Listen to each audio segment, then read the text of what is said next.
I never thought the man who taught me how to ride a bike would one day look me in the eyes and say I wasn't worth the effort. I was 17, standing in our kitchen with my acceptance letter to Columbia University in my hand, and my dad, this giant in my life, shattered me with those 7 words. But years later, I sent him something that left him speechless, something he never saw coming. My name is Hannah, and if there's one thing you should know about me, it's that I don't forget. I don't forget the way people smell when they hug you goodbye for the last time. I don't forget the sound of a slammed door echoing through a hallway too big for one person. And I definitely don't forget words that cut deeper than silence, because silence hurts, but at least it pretends to be gentle. My dad used to be my hero. I mean that in the most innocent, starry-eyed way a kid can mean it. To 5-year-old me, he was larger than life, 6'2", arms strong enough to lift me into the air like I weighed nothing, voice steady like it could stop storms. I used to think he could do anything, fix anything, be anything. And for a while, he was. I remember the nights when we'd sit on the back porch, wrapped in fleece blankets, sipping root beer from glass bottles, pretending they were fancy wines. He'd teach me constellations and quiz me on the planets. "Smart girls change the world, Hannah," he used to say. "And you?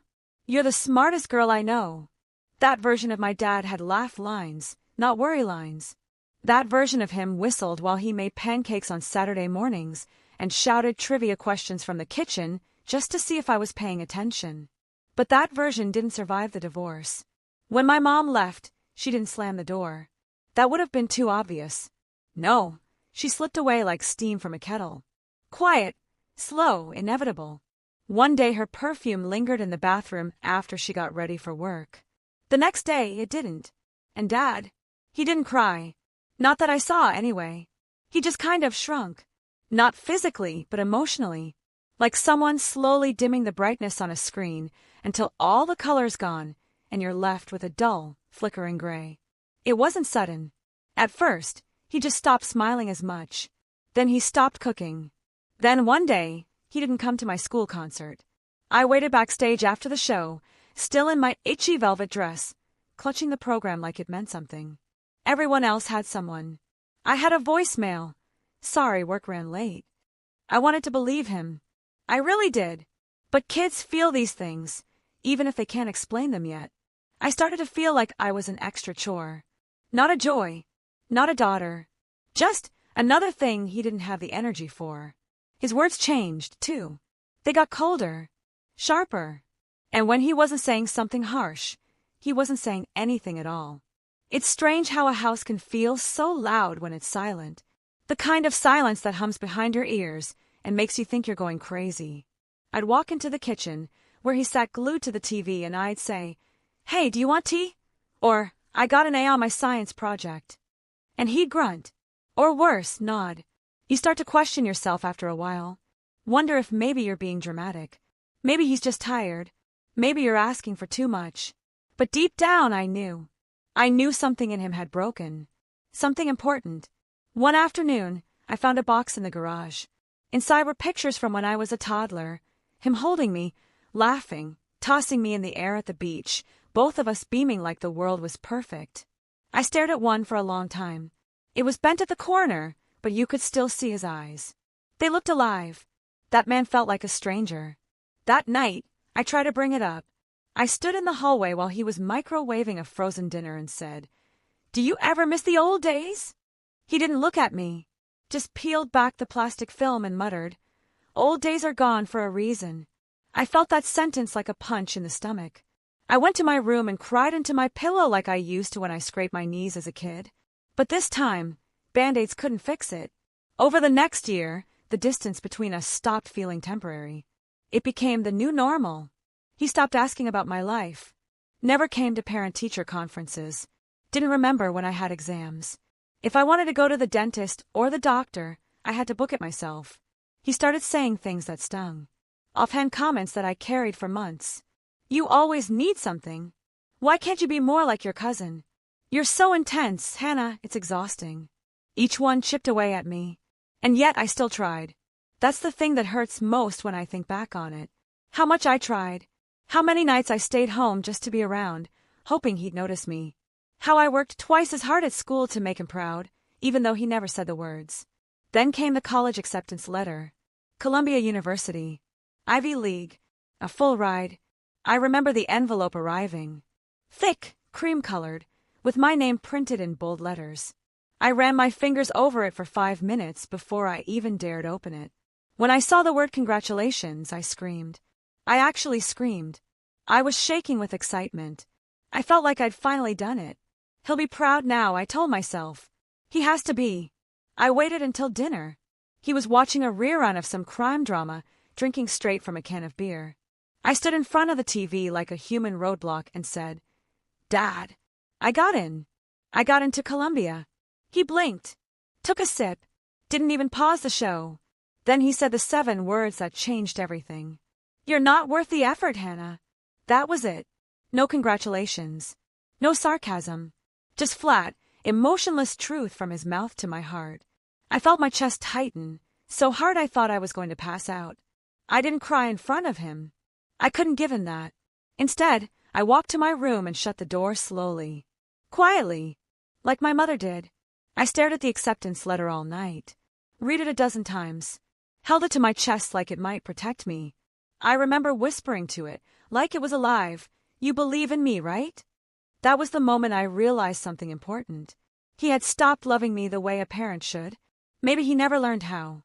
Maybe he forgot. But I knew, right then, I couldn't stay in that house much longer. I'd rot in it. Something in me cracked open that night. Not like his breaking, a quiet surrender. Mine was different. It was a burn. A slow, determined fire. He gave up on me. But I wasn't about to give up on myself, even if I had to climb out of the rubble he left behind.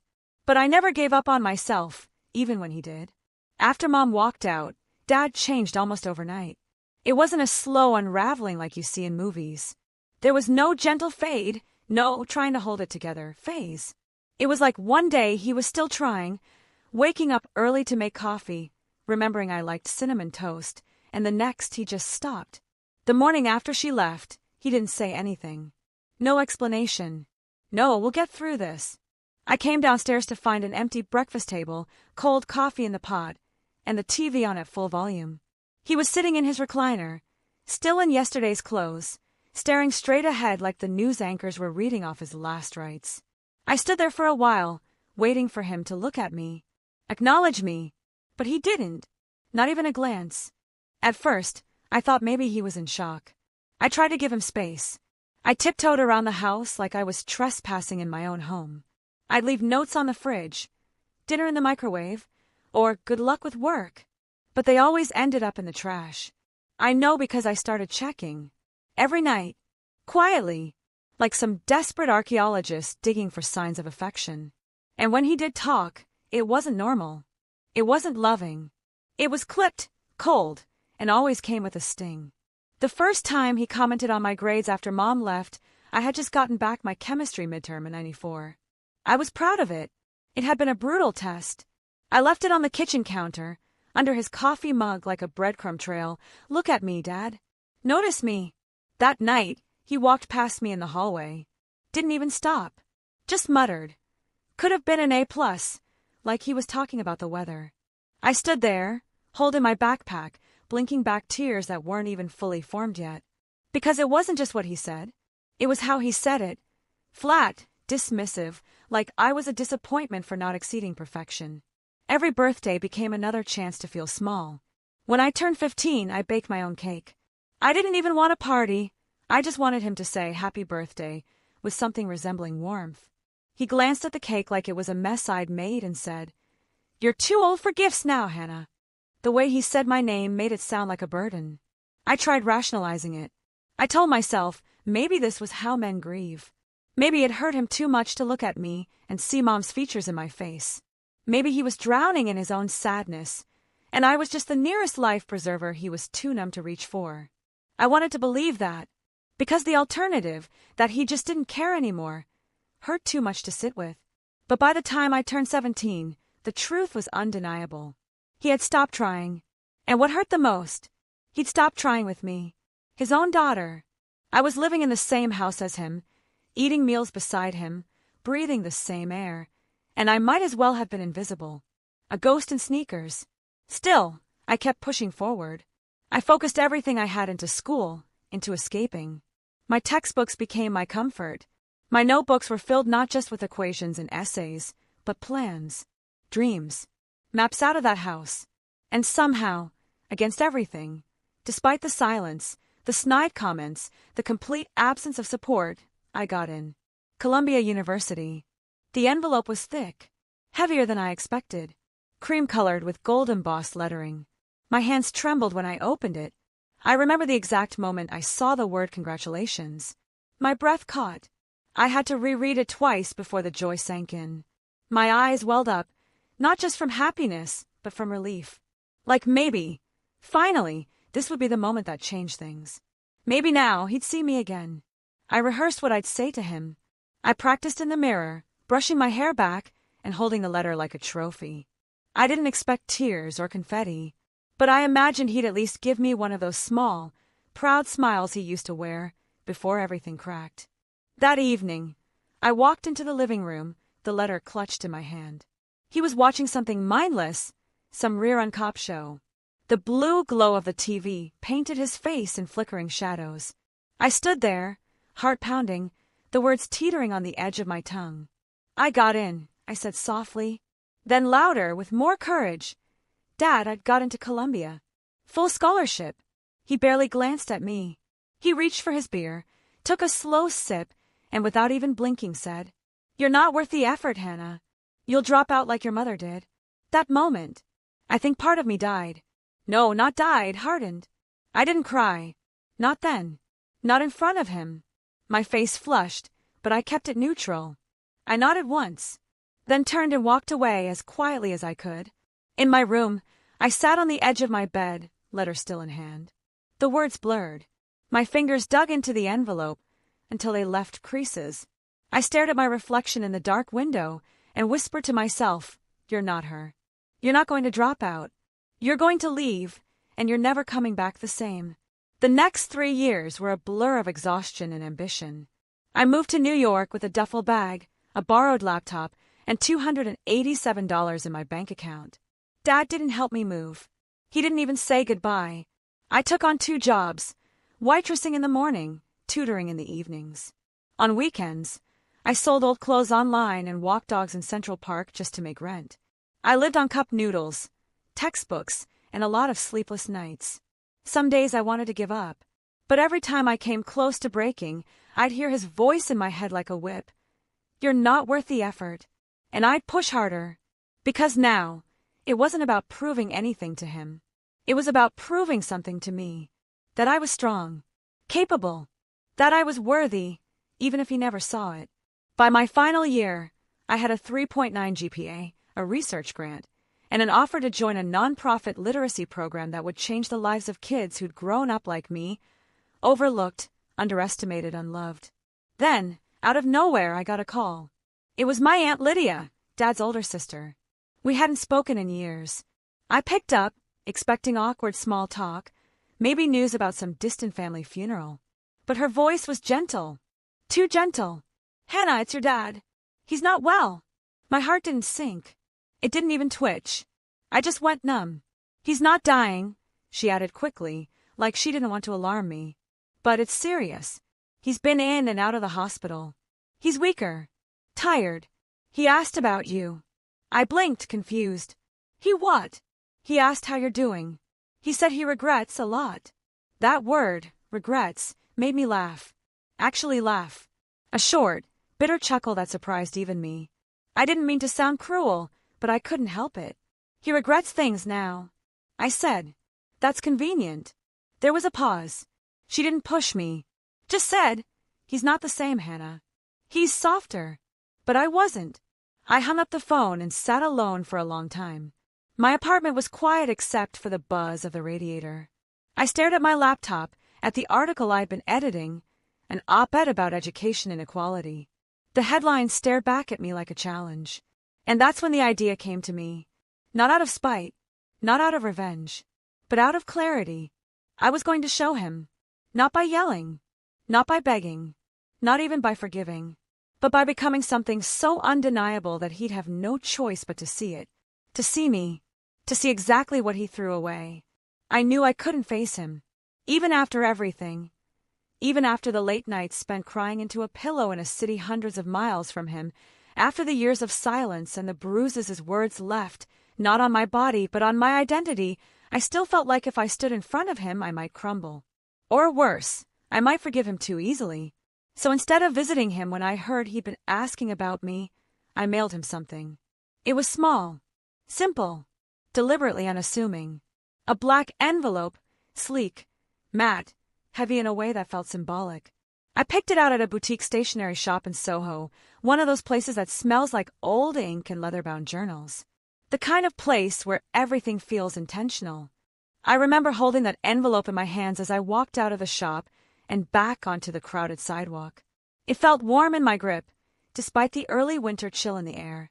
Cold wind tugged at my coat, but I barely noticed.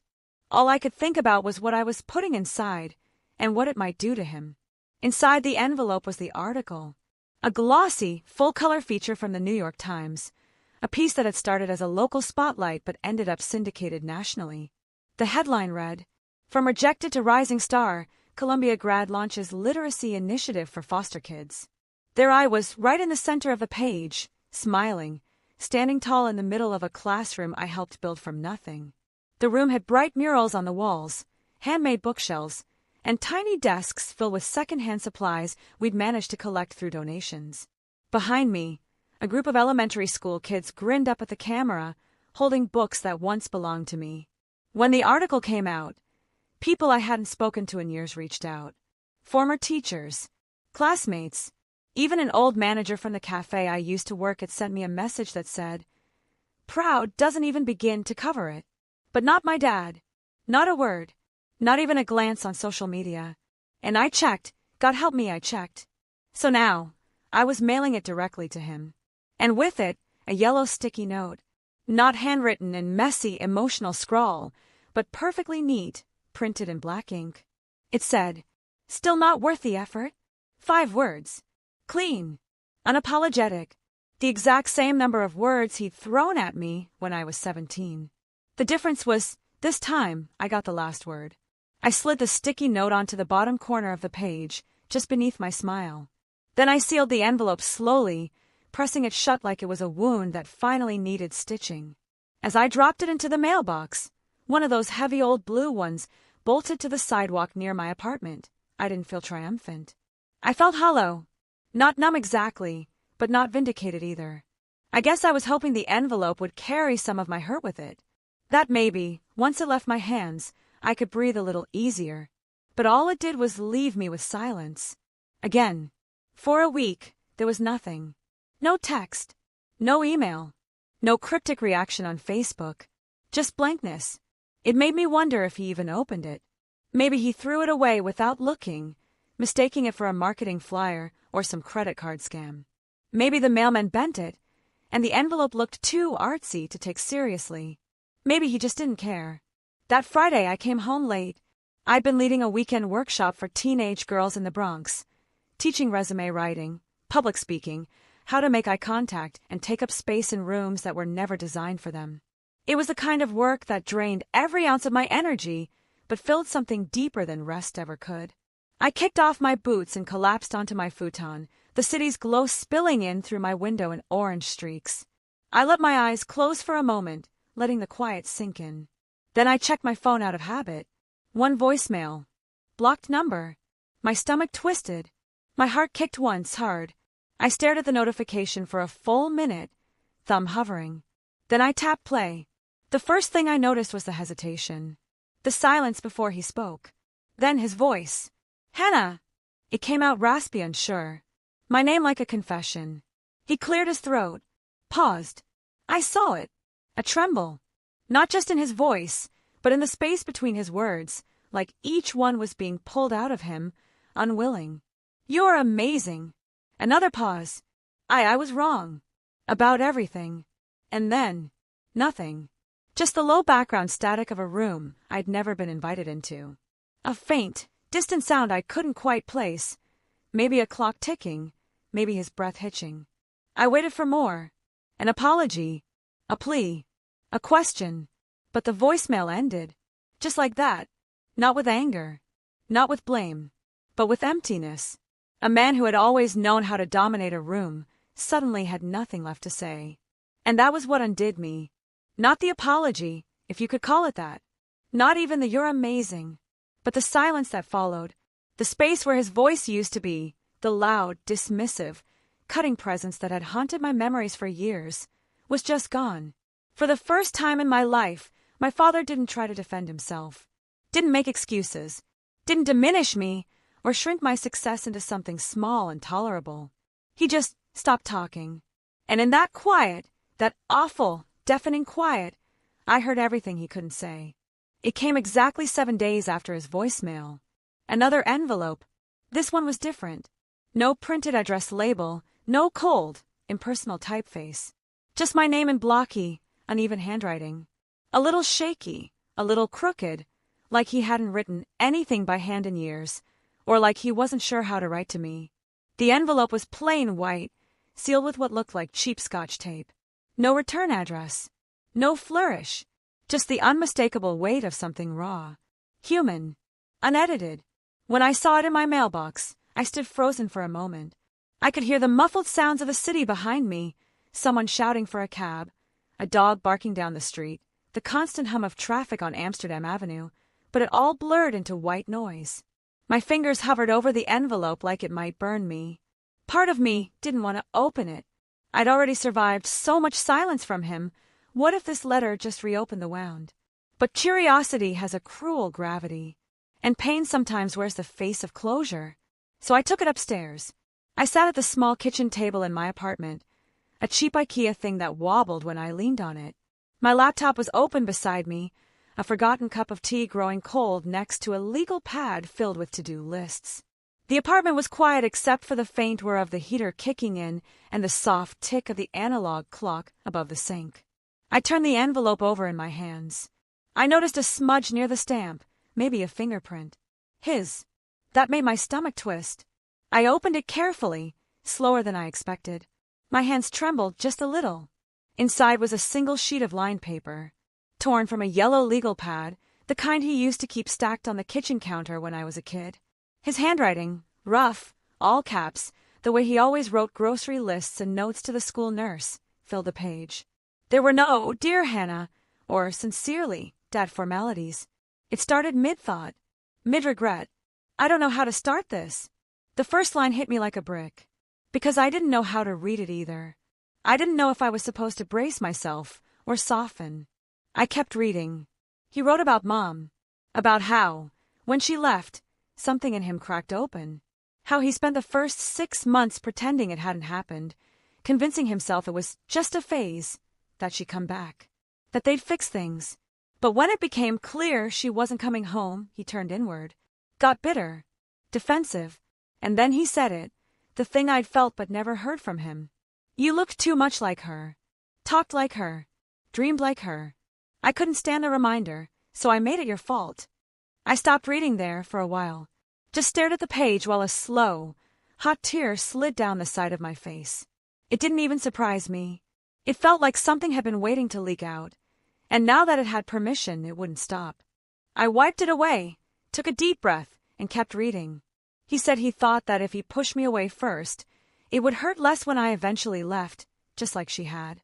He admitted he resented me for being ambitious, for wanting more, for not folding into the quiet, broken world he lived in after the divorce. He wrote, I thought love was something you had to earn. I didn't know how to give it freely. I'm sorry you had to pay the price for that. My throat tightened. I had to read that sentence twice, slowly. He was trying. He was really, really trying. I reached the bottom of the letter. It wasn't long, barely a page, but it held more honesty than I'd heard from him in the last decade. There was no promise to change, no begging, just a final line. I don't expect anything. I just wanted you to know I see it now. I see you. That broke me.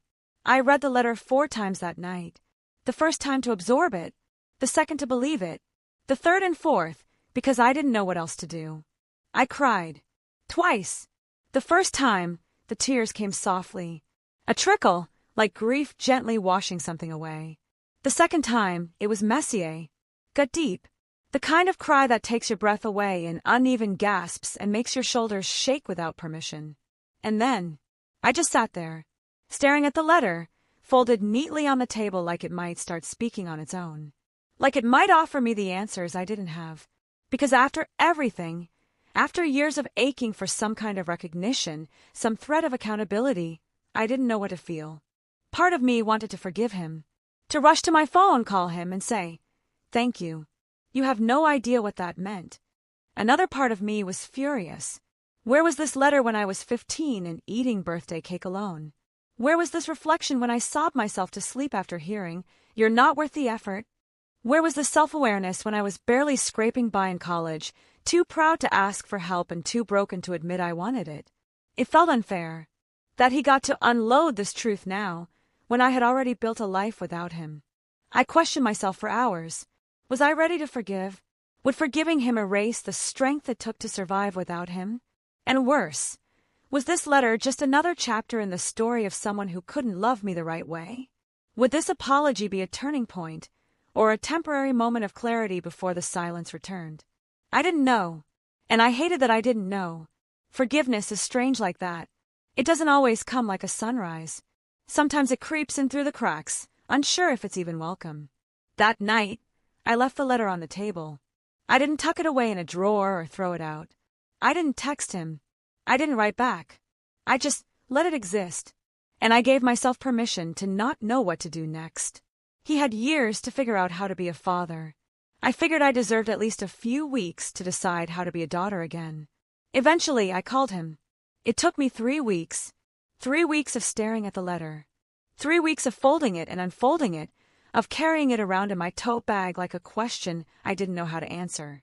I kept telling myself I didn't owe him anything, and I didn't. But part of me still needed to speak. Not for him. For me. Because silence had ruled our relationship for so long that it started to feel like a second language. And I didn't want it to be my native tongue anymore. So, on a Tuesday afternoon with no special significance, no anniversary or milestone, I sat at the tiny window nook in my apartment and dialed the number I hadn't called in years. His number was still saved in my phone. Under Dad. No emoji. No last name. Just those 3 letters that used to mean everything, and now felt like a relic of a girl I used to be. The phone rang once. Twice. I almost hung up. Then, "Hello." His voice was scratchier than I remembered. Older. Like someone who hadn't spoken in a while and wasn't sure how loud to be. For a moment, I didn't say anything. Just held the phone to my ear and listened to his breath, unsteady and unsure. It reminded me of the voicemail. Of that unexpected softness that replaced a lifetime of edges. "Hannah," he said again, quieter this time. I closed my eyes. "Yes, it's me." A pause. I could feel him holding his breath. I wondered if his hands were shaking the way mine were. If he was sitting down. If he was relieved or terrified or both. "I didn't think you'd call," he said. "I know," I replied. "I almost didn't. That wasn't meant to be cruel. Just honest." I let the silence hang between us, not as a weapon, but as a mirror. I wanted him to sit in the discomfort, to feel what it was like to wait for a voice that might never come. "I got your letter," I said after a long pause. "I read it. A few times." Another inhale from his side. Then, "Thank you. For reading it, I mean." I didn't say "You're welcome," because it wasn't a gift I gave him. I took a deep breath. "I'm not calling to fix anything," I said. My voice surprised me. It was steady, clear. "I'm not calling to pretend like the past didn't happen. I'm calling because I need to tell you something. For me." "I'm listening," he said, and it almost sounded like a plea. "I've made peace with what happened," I told him. "With you. With Mom leaving. With everything you didn't say and everything you did. I've had to. Because carrying that pain around, it was eating me from the inside out." I paused. My throat tightened, but I pushed forward.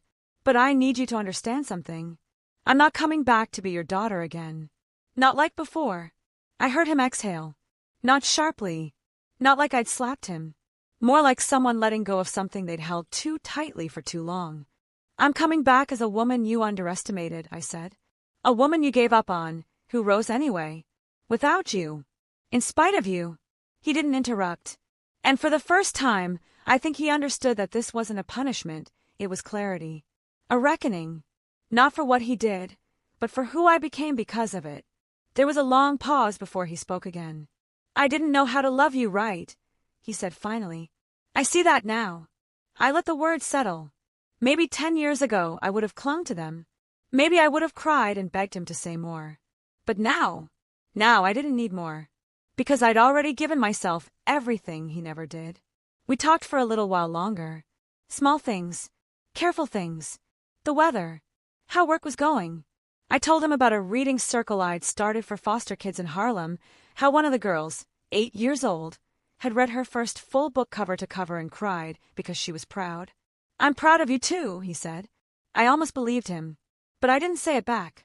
After we hung up, I sat quietly with the phone in my hand for a long time. The city buzzed outside my window. A siren screamed in the distance. The radiator hissed and popped. And in the middle of all that noise, I felt still. Because I didn't need his validation anymore. He never said the words I used to pray for, "You're worth it." But I realized I didn't need him to. Because I already proved it. Not to him. To myself. I proved it every time I stayed up until 3 a.m. studying after a double shift. Every time I paid rent on time with money scraped together from 3 part-time jobs. Every time I showed up for those kids, for that classroom, for my future. And most of all, I proved it the day I stopped waiting for him to show up, and showed up for myself instead. That was the real revenge. Not spite. Not shouting. Just thriving. Living a life so full, so far beyond what he imagined I was capable of, that his words lost all power. That the phrase, "You're not worth the effort," turned into a joke told by someone who didn't know any better. Who never really knew me at all. Now, we talk, sometimes. Not often. Not deeply. But enough. Enough to remind me that healing doesn't always look like reconciliation. Sometimes it looks like boundaries. Like conversations wrapped in bubble wrap. Like learning to speak without expecting an apology in return. We talk carefully, cautiously, like two people standing on the edge of a bridge that once collapsed under them. We don't step too far. We don't lean too hard. But we stand there, together, for a little while. And that's enough. Because I don't need to go back. I'm not trying to be anyone's daughter out of obligation or guilt. I'm not trying to rewrite the past or paint over the scars with soft words. I'm just living. Fully. Authentically. Proudly. And that is the sweetest kind of payback I could have imagined. Because sometimes, the loudest revenge doesn't come from screaming. It comes from smiling in silence. From building something no one thought you could. From surviving the storm without an umbrella and learning to dance in the rain anyway. And sometimes, the sweetest payback is thriving in silence.